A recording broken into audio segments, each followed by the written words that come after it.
Good evening, everyone, and a very warm welcome to you all tonight for our fourth talk, and we all look forward to that very much. Without further ado, could I particularly welcome our guest speaker, Father Gary, tonight, and we're looking forward to hear what he has to say.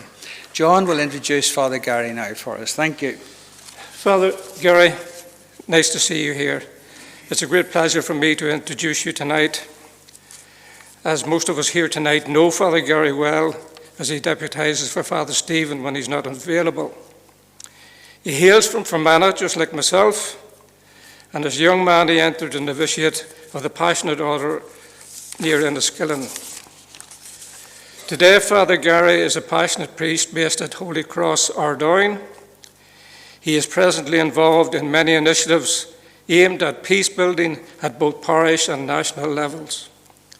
In 2012, the Passionist congregation formally appointed him to the work of peace and resolution as his primary ministry based at the Holy Cross in Ardoyne. He was initially introduced to conflict resolution as a result of the Holy Cross Girls' School blockade in 2001. Since then, he has acted as mediator with armed groups, police, and community groups. He brings with him a wealth of personal experience of peacemaking over many years. He has been involved in the handover of weapons and drugs and mediated in situations of threat to life from armed gangs. Father Gary works in supporting local residents in the task of conflict resolution, parading, and legacy issues. Regular meetings are held with residents, the PSNI, the UK, Irish and US governments, representatives, and various civil organisations advocating for and supporting the resolution of contentious parading. Gary has been awarded honorary doctorates by both the University of Ulster and Queen's University, Belfast, for his work in peace building and has spoken at national and international conferences. Gary was also invited to speak at the United Nations on his involvement in conflict resolution in Belfast. He has subsequently been invited to the White House for his work in peace building. Having said that, Gary, I welcome you to come forward and address us for you. Thank you.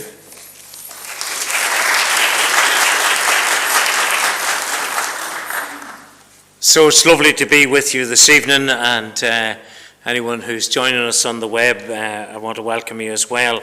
As you know, I'm a Passionist priest, and the Passionists are an international congregation founded by Paul Danier, St. Paul of the Cross, and we're all over the world, basically, and we came to Ireland in the mid-1800s, and our mother house is Mount Argus in Dublin, and in 1869 we came to Holy Cross in Ardoyne in Belfast, and it is therefore the oldest and the first parish run by a religious order in the island of Ireland.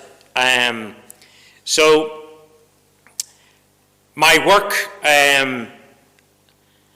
I do the regular priesthood stuff as well, as you know, and covering for my great friend Father Stephen here, but in particular work in peace and reconciliation. Now, sadly, my colleague Father John Craven, his funeral was on Monday, and John had succeeded me as parish priest in Ardoyne, and I was going to actually take over for a few months to give him respite care, but sadly, while I was in Glasgow officiating at a funeral, sadly John died. So I'm administration parish priest now in Ardoyne as well, which probably will be made more concrete in the next few weeks. But it's in that work of peace building that basically my work is in the main. My family background is I was brought up in a little village called Newtown Butler in County Fermanagh, And to give you an indication, I was speaking at a conference in Queens once, and I was surrounded by all these major people involved in political fields. The late David Trimble was there, the Reverend Harold Good was there, Senator George Mitchell was there, Bertie Ahern was there. They were all talking about the border. And I said, well, folks, no harm to you, but I think I'm the expert on the border. Because I took out my phone and I said, if I'm up with my mother and father and I'm in the house in Newtown, if I go down to the kitchen, I'm charged EE. If I go to the sitting room, I'm charged international roaming. But even better than that, if I'm lying in bed at home in my mother's house, if I go like this, I get charged EE. If I go like that, I get charged international roaming. And 2 different time zones comes up, even though it's the one on the phone. So that's where I was brought up. And many years ago, the BBC did a documentary about that area called the Killing Fields. So I was familiar in rural Ireland of the reality of what we euphemistically refer to as the Troubles. But the big part of my growing up, and that is the legacy of my parents and faith, was the Eucharist. Way back as a child, Holy Thursday, and for some of you, you might remember the canopy being carried through the church, and the 6 stalwarts of the parish carrying this canopy, the bells, the smells, the Tantum Ergo. You could name at that time in Newton Butler who didn't go to Mass in the parish, because being parish was everything. You belonged. I'm now ordained 32 years. I know you're probably saying, were you ordained when you were 10? But I'm 32 years ordained. And I've worked as an itinerant preacher, director of youth retreats, healing ministry, parish priest, rector, currently director of the Passionist Peace and Reconciliation Office, and now administrative PP as well. But to put in context of when I was ordained in 91, the year of my ordination, I went into the confessional in the Gran and in Enniskillen, which is basically very much like the beloved Clonard of Belfast, the Redemptorists. Well, our Passionist house in the Gran is outside. It's not a parish, and people come from far and near. And Father Brian Darcy had organised for me to deliver these food parcels to homes on the day on Christmas Eve. So they couldn't be sold off. They were a little hamper for these families. I went to the confessional at 12 noon. With the exception of 15 minutes, I was in the confessional for 8 solid hours. And the only part was when Father Brian knocked on the door and he said to me, "Get out and have a shower before you pass out."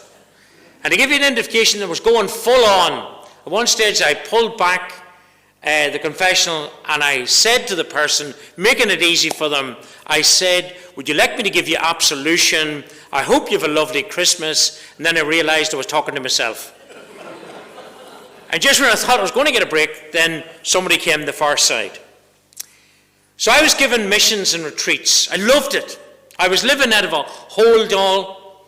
I had a youth retreat team that was so popular, they were booked 3 years in advance. And you go to parishes, like for example, I remember going to St. Eugene's Cathedral in Derry. And it was so big, the numbers in those days, a week for the women and a week for the men, not for any sexist reasons, but just those sheer volumes of people coming in those days. So I was expected to be made the boss in Enniskillen. That didn't happen. I was sent Ardoyne. And I use the word sent deliberately because, as the badge says on my jacket, culture. I'm a culture, right? Country boy. The last place I wanted to be was to be in a city. And I thought, if I'm going to work in parish work, I want to be Maybe when I'm in my 60s or something, when I don't have the energy to be on the road and to be doing what I'm doing. But I was sent there in January 2001. And I experienced a massive challenge. Because when I went there, it was very different.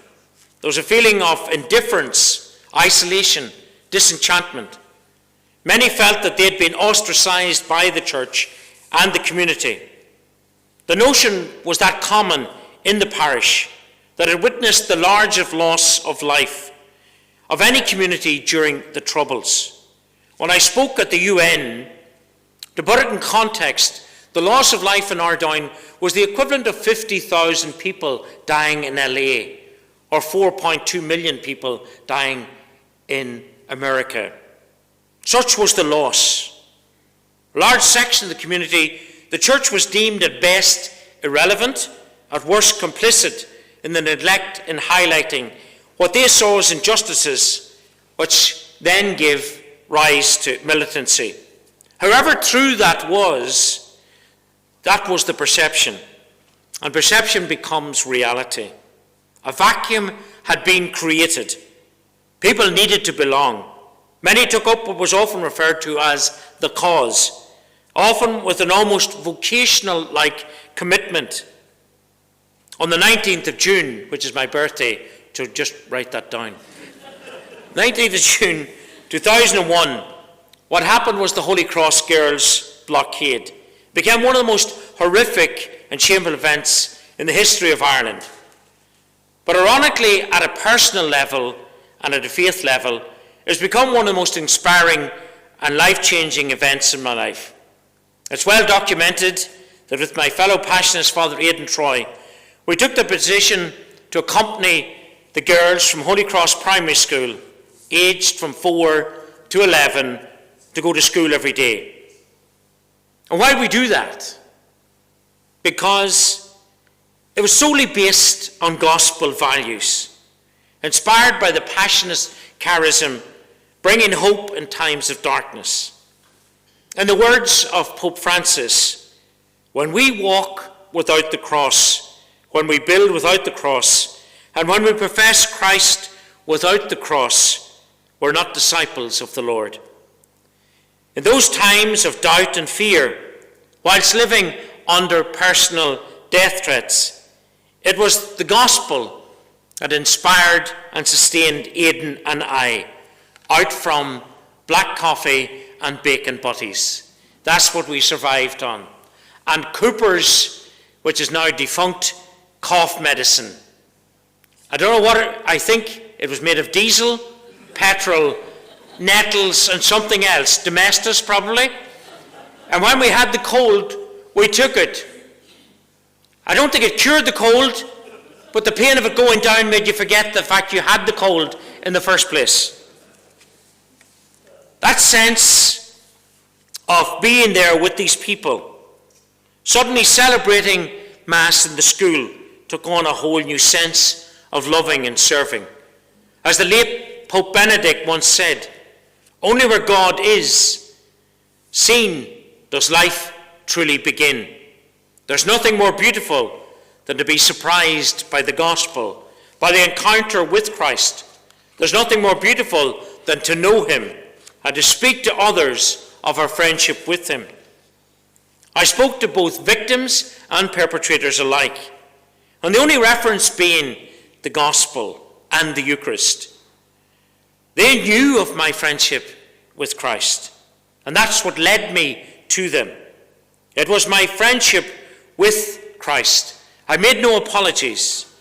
I wasn't a politician, a humanitarian, nor a social worker. Like Father Aidan, my motivation was being a passionist and being a priest. And somehow that disarmed some people. The purity of the motive behind the decision, it disarmed people that we encountered. Why put yourself at risk? Why get involved? What's in it for you? And the answer was simple. How could you celebrate the Eucharist with a mandate then at the end of Mass to go out and to love and serve, and do that then as a passionist, inspired by the gospel, and then to ignore the crucified that was around you. In those days and in subsequent years, they've led to many encounters with paramilitaries and those who were directly or indirectly involved on both sides of the divide. On one occasion, I was doing negotiations with prisoners on both sides. And on one occasion, a loyalist prisoner overheard me really getting in the ear from a Republican prisoner. And he turned to me and he said, "I didn't realize you could be so funny." And I said, "Thanks very much." And he said, "We were brought up thinking that yous were out to get us for Rome." I said, "Take a look at him. It's difficult enough to hold on to him, never mind running after you." The walk with the former prisoners. Their lives had been challenged by a witness to the Eucharist. And there are still many who resist the outreach of the church. They actually don't have any time for the church, and particularly for priests. On a few occasions, some of them come up to me and said, "By all means you'll do." And I said, "Well, thanks for the imprimatur." For me, it's about enabling people to make connections, about reconnecting the truths of the past. The gospel challenge hasn't changed. The Eucharist is real. You can touch the Eucharist. You can consume the Eucharist, and then let it consume you. Become what you receive, and receive what you are.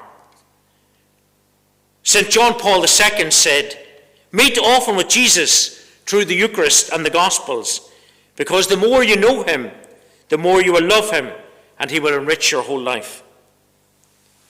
One such person, who's sadly deceased now, I'd been working at him for a long period of time, and then he ended up spending many hours in the presence of the Blessed Sacrament.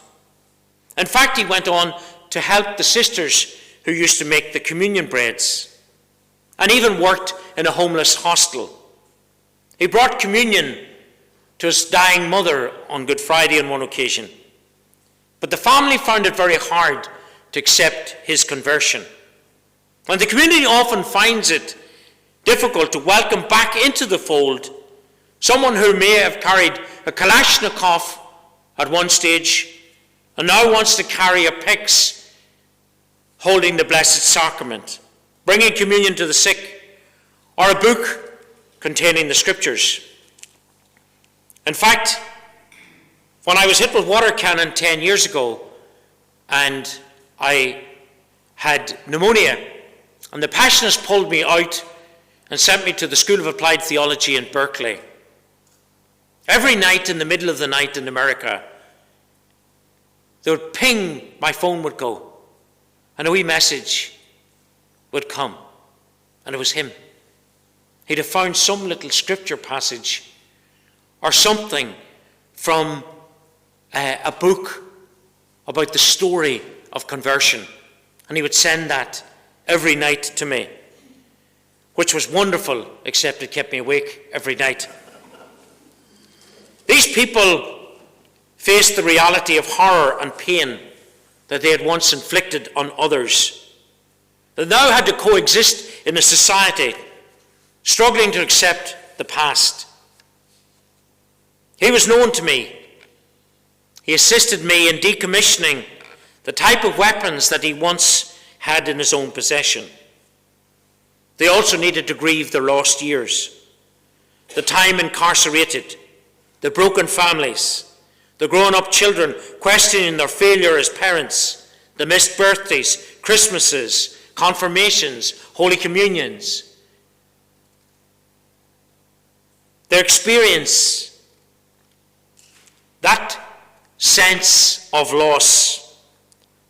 Pope Francis once said in Rio to young people, "The measure of the greatness of a society is found in the way that it treats those most in need, those who have nothing apart from their poverty." I have personally witnessed that poverty in those who've been engaged in violence. For many of them now, there's a hunger for Christ, often replacing the high of being actively involved.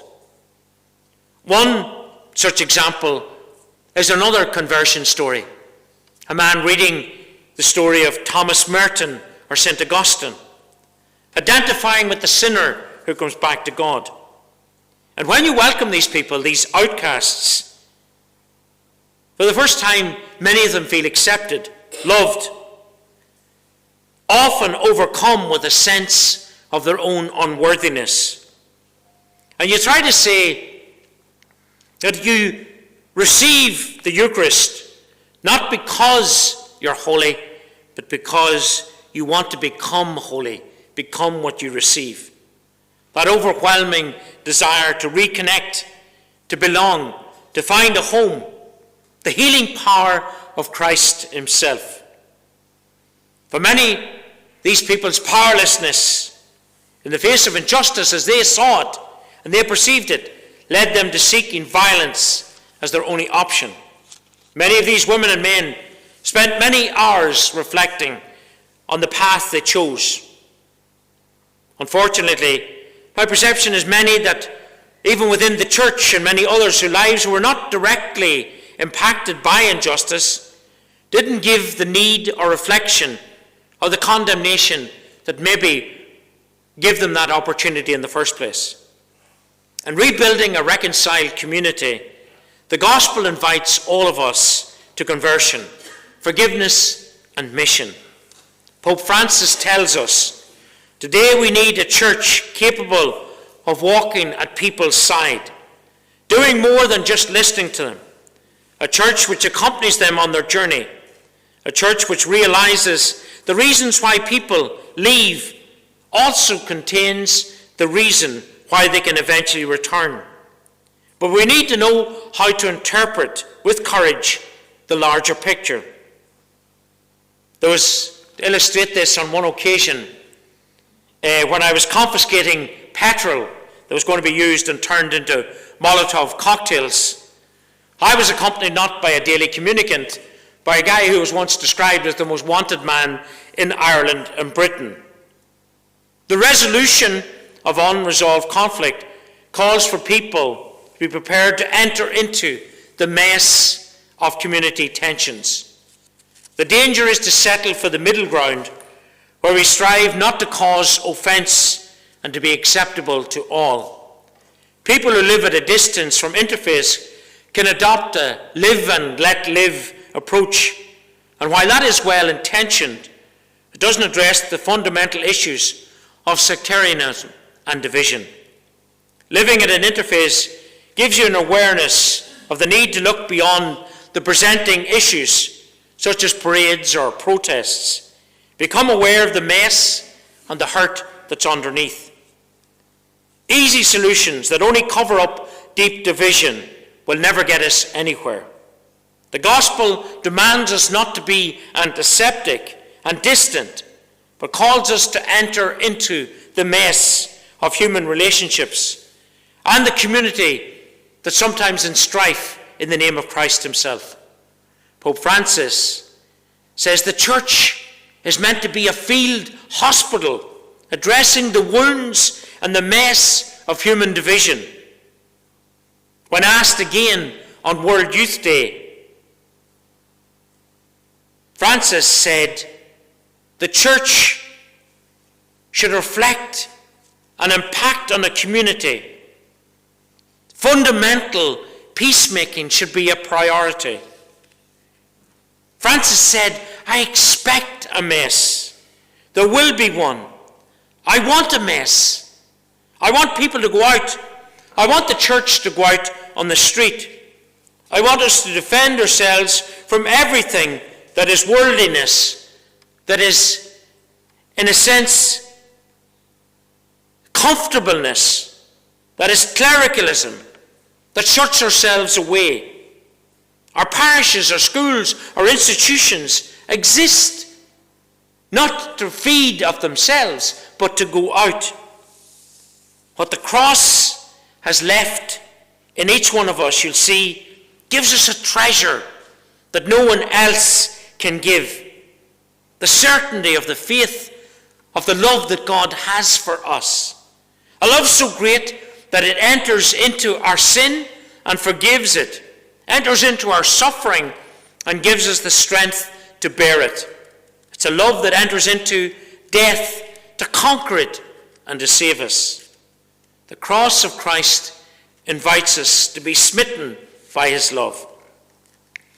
So the call to be peacemaking is not in a world of religious platitudes or sentimentality, or a world where we look at the lowest common denominators. But we need to launch out into that messy world. That is the flesh and blood of people's lives. To launch into that world, seeking truth and justice, no matter how uncomfortable that may become for us. What we are challenged to do is to launch into that uncertainty, that risky world, with the full knowledge and faith that the cross of Christ conquered sin and death itself.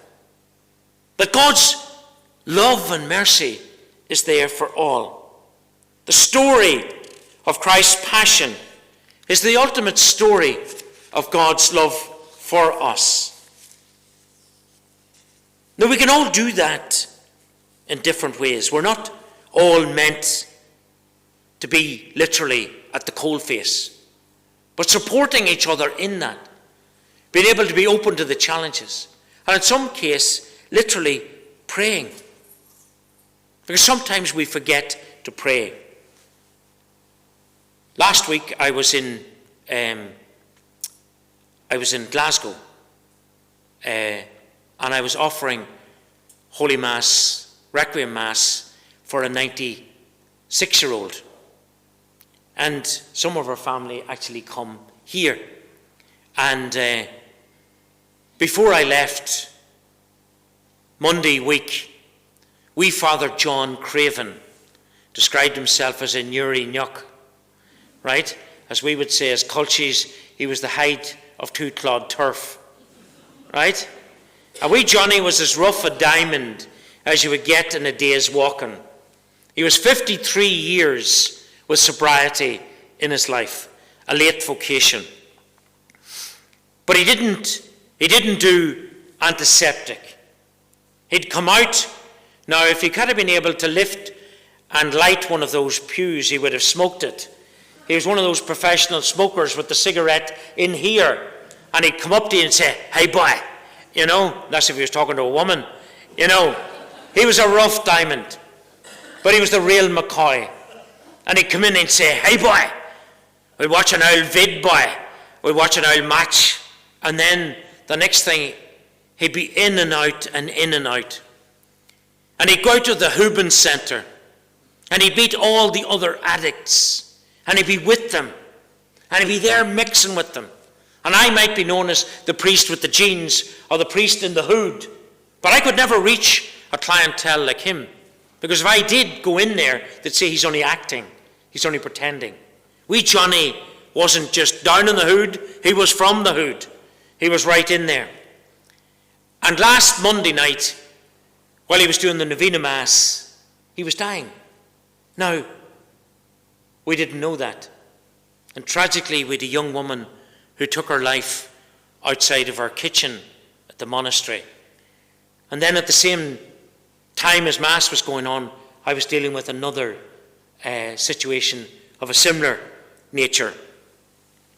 And wee Johnny was saying the Mass on his own. And he was dying saying the Mass. We didn't know that. The following morning, up to his room, and he was really, really struggling. And I gave him absolution.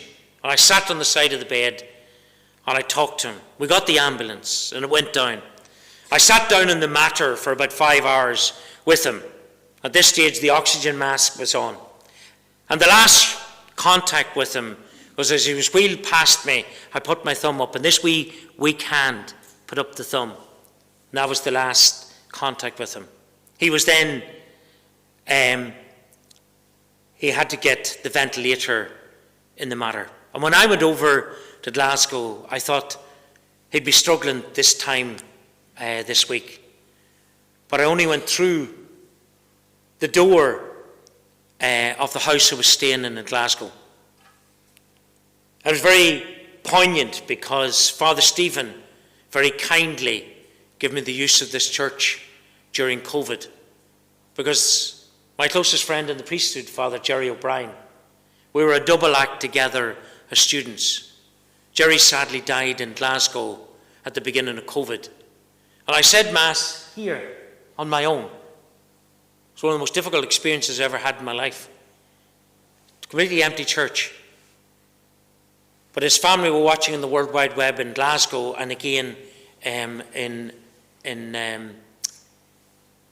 abroad where they were watching. And I arrived into Jerry's sister's house where I was staying, where I was going to do the funeral. And the word came that wee Father Johnny had died. And I was preaching on the other day at his funeral. And I could just imagine him going up to heaven and meeting all the other Passionists. I don't know if they're allowed to smoke in heaven, but I'm sure he found a way. And he probably would have turned round to Father Clarence, the Clinker, and all the other Passionists, and he would have said, "Hey boys, I died with the boots on." He didn't know how to be antiseptic in his love for people. He really was a true son of Paul of the Cross, our founder. On one occasion, during the rioting, he came up to show solidarity and witness. A plastic bullet, or the equivalent of today, was fired. It was near the end of its journey, and it bounced and hit wee Johnny on the ball of his ankle. I cannot say in this sacred place what he said, but he certainly called those who fired it their parentage into question. And he howled in pain, but he was there. And that's the difference. That's what Francis calls us, to be shepherds of the sheep. And as I've said here time and time again, being a culture, you know that those lovely wee stories you would have read to your children and your grandchildren about the fluffy sheep and how nice they are. And maybe you got the wee books with the wee fluffy things you can touch and all that. Sheep are stinking. They're absolutely rotten. Absolutely rotten. And in the early church, it wasn't a depiction of the crucified one. It was the Good Shepherd. And they would have carved statues of Jesus holding the sheep around his shoulders. And you'll never get something more smelly or messy than literally round your shoulders like that. And that's what we're called to be by Papa Francis. Shepherds going out into the mess, smelling the sheep. That's what wee Johnny did. And I think if we could all turn to God and say, "Hi boy, I died with the boots on." Thank you.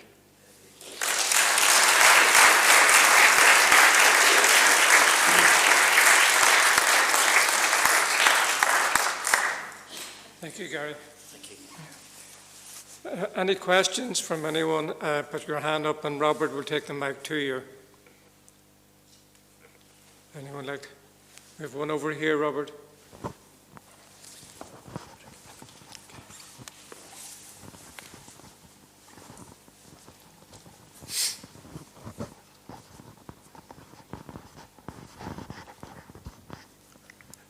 Father Gary, thank you very much for that wonderful talk. Think like probably most of the people here, when we reflect back on 2001, watching those images on television from the Holy Cross School and the Ardoyne, I was certainly affected, and I'm sure everybody else was here, and we had nothing but admiration for the courage and the bravery of yourself, Father Troy, and the parents and the children of the Ardoyne. And I'm just wondering, 20 odd years on, how are those people now? I'm sure you're still impacted and still affected by it. And how are relations in that part of Belfast? When when that young woman took her life at our kitchen just shy of a fortnight now, 10 days ago. Going to those kind of scenes. When I was in America 10 years ago, I was diagnosed with a form of post-traumatic stress. And wee Johnny was with me, and he says to me, the right man in the right place. And he says, I don't want you to be on your own tonight. So he said, we'll get something to eat together. And one of the other priests brought me over for a hot chocolate. And then we kind of sat there. But I went down that night and I was boiling the kettle for a type of medication. And because of PTSD, I know that if I turn round, she's looking through the window at me. If I come out of the toilet, she's hanging there in front of me. I know that that will not last, but it happens. And you cannot be through those kind of conflicts without, as I said to the policemen and to the paramedics that night, and to Paul, our groundsman, I said, this will never leave you where it found you. It will have an effect on your life. Please God, you never have to see this, the number of times that I have witnessed it. But for the families, I have buried 3 of the mothers who... God rest her. God rest her. And that's exactly what it costs, because it doesn't leave you where it finds you. And the reality is that at the end of the day, 3 of those young mothers could not handle it, and I ended up doing their funerals. In some cases, some of the young girls went on and went to university and had great success in their lives. Others are still harming themselves to this day. I made a unique connection with those firemen and policemen during 9/11, because how I found out about 9/11 was coming down, and all those media vans were there with the blanket TVs, and I'd just been delivered a death threat that day and was completely in another world. When I was coming down, I thought, how could we maybe be killed here? And they're watching Die Hard, the movie. That's what I thought they were watching on these blanket screens. And the reality was, at the end of the day, was they were watching the Twin Towers. And this man ran up to me and he says, Father, World War III has just broken out and they've just bombed the Pentagon. That's how I found out about 9/11. And the reality for many of those people, their lives through a lot of therapy, a lot of help, the firemen and the policemen from New York sent over these therapy dolls, over 300 of them. And I did a wedding last year, and one of the girls brought up the doll at the wedding and was sitting with the rest of the bridal party 22 years later. Such was the importance of being able to do intervention. But the reality is, you're never the same. And the big thing is trying to get help. And sometimes, you probably heard me talking about Ireland's Book of the Year a couple of years ago was The Boy, the Mole, the Fox and the Horse. It was depicted a lot in the BBC over Christmas. And Bear Grylls, the famous adventurer, said at one stage when he thought he was being left quadriplegic after an accident, he said, the most important thing I ever learnt to say in life was help. And that is the most important thing. I spent my life talking to other people how to get help and how to get help. And it was only when I went to America and I was in Bear Creek in these woods, and I was in a log cabin at the end of the woods. The phone didn't work. There was nothing. And the first night that I was there, I woke up in suds. And I thought you'd only see that in movies, but it happened in real life. And my little nephew, baby Michael, died 25 years ago. And in the night terrors, I was floating above a neonatal unit. And the first was a little baby that was Michael. In the second, it was a baby's body, but the head of a man who took his own life. The next was the head of a man who'd been shot, and right along the line. That's when I gave myself the permission to get the help. And the reality is, we all need that. And we can only be the healers to others if we realize our own woundedness and become the wounded healers.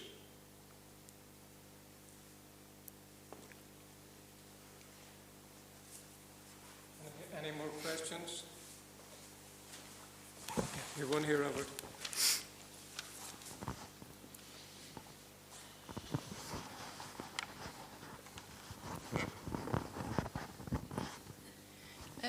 Father Gary, I've been very impressed by what you've had to say tonight. And Stephen will probably be horrified that I'm saying anything. But I'm also shocked at what has been in your life because of the job that you do and the calling that you've had. But you've quoted Pope Francis several times there now. And who could disagree with anything, any of those quotations? But I wonder, does anybody listen to him? And without being offensive, whether some of the red outfitted frilly ones at the top of the church, do they listen? And if they did and they acted upon it, would more of us have the sort of courage, if you like, to do the sort of thing that you do, and for us to do it in a small way? It seems to me that they don't. That you guys are the foot soldiers and other people are doing other things. So thank you. Thank you. Thank you.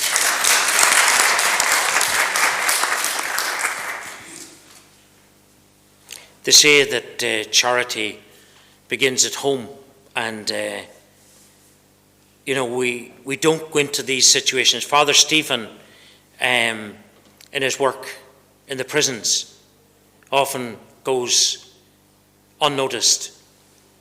When I came here to offer Father Jerry's Mass, and all the lockdowns was actually here, up on the wee balcony.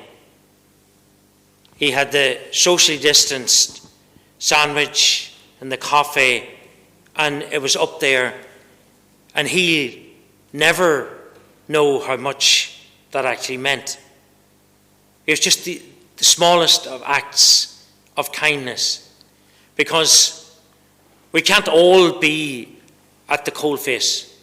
But Francis is different.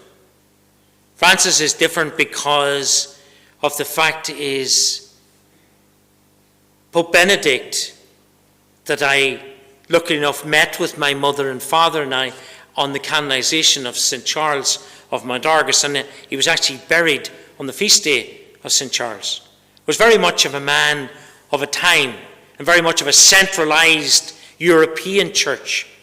Francis is different. Francis is a wounded healer. Francis, as a Jesuit, there were some Jesuit brothers who were working at the coalface, and Francis knew he failed them. And he tried to beg forgiveness for them. And he's almost spent the rest of his life almost trying to make restitution for that by living the way that he lives. Not in the Vatican apartments, living the most simple and austere life that he possibly can. So he does it by witness value. But of course, all institutions tried to protect themselves, and that's why we always have to keep chipping away all the time. Because Jesus wasn't about self-serving. When we kneel in front of the bishop and our hands are blessed with the holy oil, there's meant to be a metamorphosis, a change in our very being takes place. We're here to serve, not to be served. It only makes sense. I go back to, I'm the most unlikely priest probably ever. And I talk about my good old headmaster, Mr. Moriarty, who's 92 now.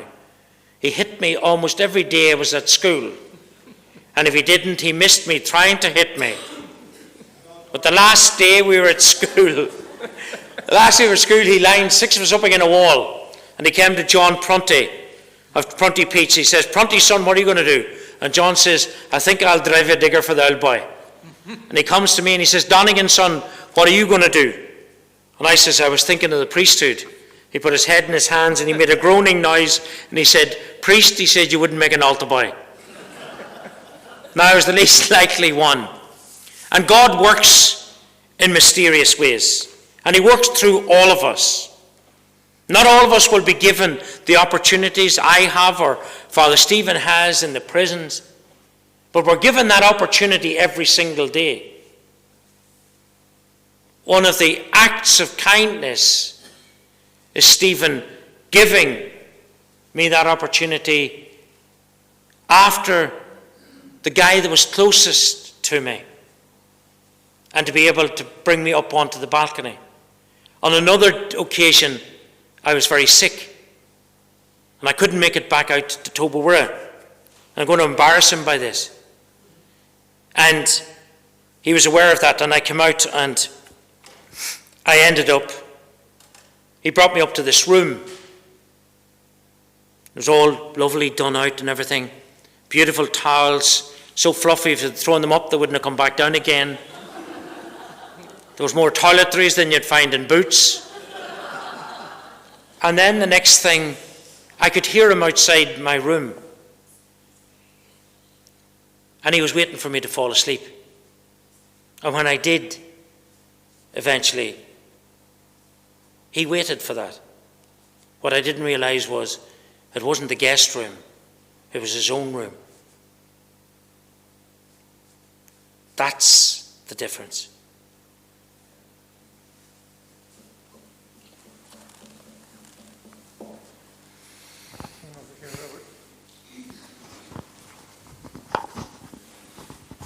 Evening, Father. Thank you very much indeed. I have to say I thoroughly enjoyed it. That chap that went around collecting the petrol, having been the most wanted man in Ireland, I don't think that's anything to be proud of. How did he redeem himself? How did you approach him, considering his actions, for whatever social circumstances, helped bring about the situation in which you guys found yourself in? You know, a most wanted Ireland man in Ireland. You know what I'm saying here? Yes, and that's exactly who I'm aiming for. Because there's no sense in looking for a daily communicant, a card-carrying part. It was him, because it had been pointed out to him what he'd actually done. The reality was, he was making his peace with God, and then he wanted to make restitution. There's no sense in me going down with a shrinking violet. We had to face down young people, plugging bottles, making Molotov cocktails. Most of them were high. Most of them, now I've had a few stitches and a few beatings in my time, but he was the guy that needed to be there. When riots were taking place, he'd seen the futility of it.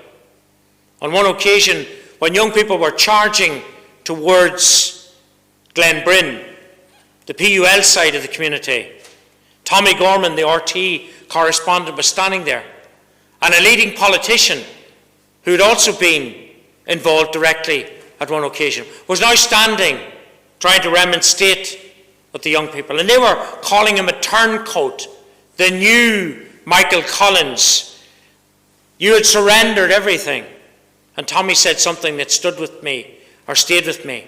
And Tommy said, the difference between them and him is he carried the coffins. And that's the difference.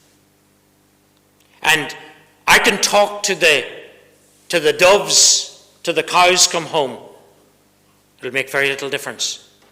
You have to engage with the hawks and change and challenge and see the futility of what they were about.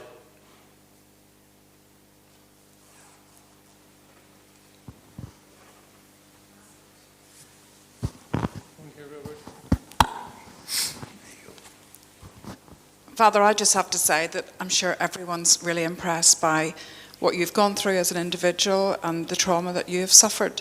And I just want to ask you on a positive note, what has been your greatest pleasure, your greatest joy in all of your work? I think it's always people, right? And it's no matter when people, as a passionist, our first vow is to preach Christ crucified.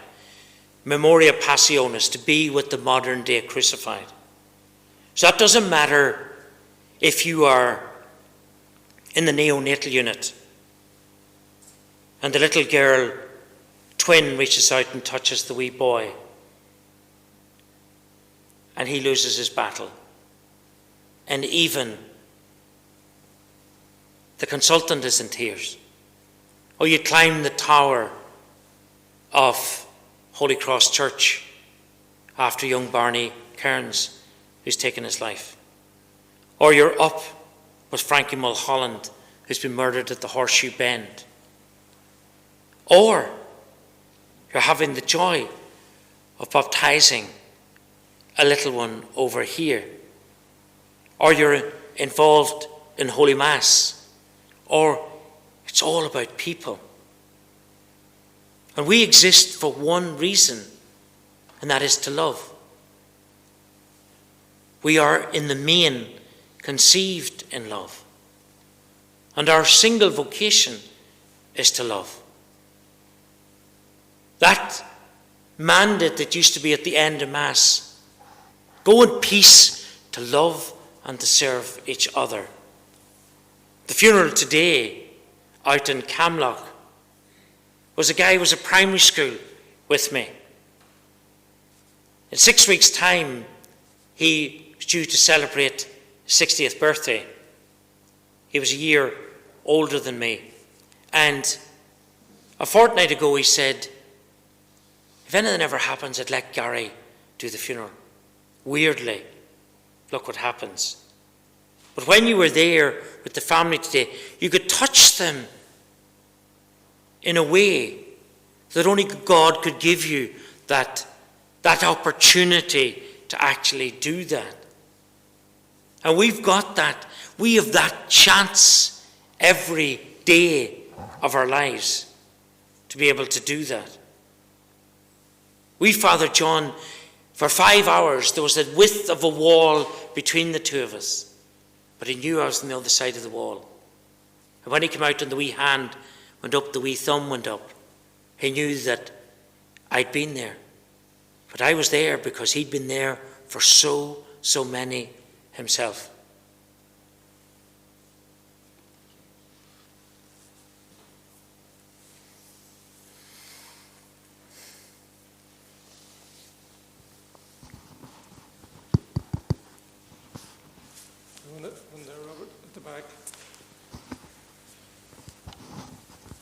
Father Gary, a big thank you from all of us here this evening. We've got to know you fairly well, coming here to celebrate Mass when Father Stephen has been away. But could I just ask you, and listening to how you have come through so much in your life, do you ever get time to just relax, take time for yourself away from all the work that you have to do every single day? Yeah, my outlets, again, is people, friends and family. And to go back into the nurture of your own family, where you're just Gary. An example being on one occasion, one of my sisters, let's put it this way, we're having an animated discussion, to which she said, "Who do you think you are, the Pope?" To which I said, "Big mistake. Big mistake." I said, have you never heard of the ancient Irish curse? The Saggart Oscailge, never cross the priest. Never cross the priest. So she drove down Prunty Stretch that night with her husband, and she came back up to the house in bits and in tears. And I said, what's wrong? She said, the car just went on fire. I said, have you never heard? Don't cross the priest. Just being part of that and being part of a family. I love going to the cinema. I love sport, particularly involved in Cumberland Classgale with the GAA, soccer with rugby. Newton Butler, not exactly the bastion of rugby, and neither was Ardoyne. But in my work with the Third World Agency Goal, John O'Shea, way back 31 years ago, my All-Stars played, Pat King, who was my first coach, played in Enniskillen in Brewster Park, and I thought we would raise 4,000 or 5,000, and we raised 30,000 that night in an All-Star game. The only criteria was you had to be 40 age-wise or waist-wise in order to play the game. And in that, but going to the gold ball and being able to actually be there, and on one occasion I was standing in Holy Cross, and Ireland hadn't won the championship in over 40 years, and I was in the 7 o'clock Mass, and I said, to be totally honest with you, I don't want to be next door near you this evening. I want to be upstairs watching the rugby, if I can't actually be at it. I could be the first rector in Ardoyne who starts off Mass, and we haven't won a championship from the time of Jack Kyle, and I come down the stairs and this happened. So what happened was, Paddy, our sacristan, I managed to get him the Benny Morenti medal. He served the parish that long. I once said that I think he was there setting up at the Last Supper. He was there that long. And Paddy came up with the sign of peace and he said, we won, Father. And the sacrilegious part of this was when I was distributing Holy Communion, I was saying the body of Christ, and people were saying, Amen, we won, Father. At the gold ball, Brian O'Driscoll, who was captain of the Irish team at the time, I remember saying to him, Brian, come over and meet some of the parents of Holy Cross, and I told him the story. And seemingly he used it as an inspiration, and he said, even in Ardoyne, they're rooting for us. So that kind of thing in sport, and of course, it always centres around people. Thank you, Father. Thank you. Okay. Father, just on behalf of the Parish Pastoral Council, could I thank yourself and John here tonight for a very inspiring talk. And if I could just say that our last talk in the series will be next month, hopefully with Deacon James McAllister talking about his faith journey and about the ministry of the diaconate. And could I just, before we all leave, thank everybody for coming again. A great turnout, a tribute to yourself, Father, and to invite everybody that can stay and has the time. There's tea and coffee and goodies inside in Iona. Thank you very much, Father. Okay, thank you.